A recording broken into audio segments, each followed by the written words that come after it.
He dedicated his life to serving our great nation, and now that Navy SEAL right there has decided to serve his home state of Texas.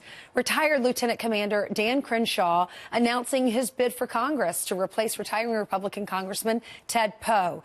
Crenshaw was medically retired a year ago after a 10-year career in the Navy SEALs. So what can his military experience bring to Washington? Retired Lieutenant Commander Dan Crenshaw joins us now. Good morning to you. Thank you for joining us. Well, thank you for having me. It's a pleasure to be here. Well, the pleasure is all ours. You clearly have been through so much, and you went through a lot in Afghanistan doing that for our great country. Tell us about your military service. Well, started back in 2006. After a fractured leg, I made it through initial SEAL training. First stop was Fallujah, then again to Iraq in 2010 in Ramadi. And my third deployment to Afghanistan, that's sort of when everything changed for me. I got hit by an IED blast. About 6 months into deployment, I was immediately blinded and lost my right eye. I was able to walk it off to an extent, but I was put into a coma for about 5 or 6 days and woke up again completely blind. And through a few miracle surgeries, I was able to see again and recover and deploy twice more.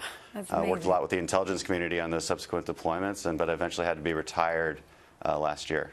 That's amazing. So how many total deployments? 5? 5. Yeah, my last one was to South Korea. Yeah. Wow.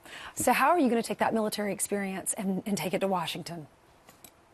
Right. I think I'm leaving one of the more credible institutions, and I'm trying to take that credibility to one of the least credible institutions right now. I'm a SEAL, and I'm always looking for the next way to protect and defend the American people. And that's not just from foreign enemies.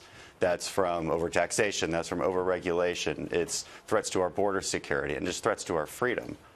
I think we lack a little bit of leadership, and we lack a definition of what that even means.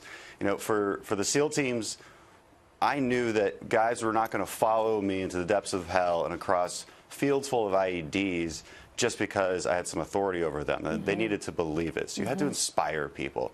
You have to make people want to do things they never thought they could. And I think we could use some of that in Washington. We could use some courage. Just don't lie to the American people. Don't tell them what they want to hear. Tell them what they need to hear. And just never quit. What will be your focus? What do you want to change? Fight for what we believe in.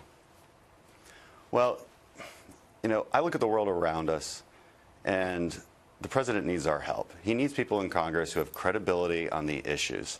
North Korea is on the brink right now. Well, that was my last deployment. I understand these things. I don't need to be brought up. And we need something better than just talking points. In the next 8 to 10 years, we're looking at another North Korea, possibly with Iran, as the Iranian nuclear deal begins to expire.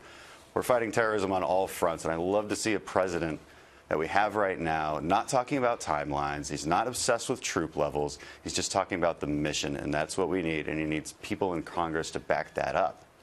Lieutenant Crenshaw, we wish you all the best. Let us know how it goes, please. God bless you. Thank you for serving so many tours, too. You're incredible. Hero. Thank you so much. Thank you for having me. Thank you.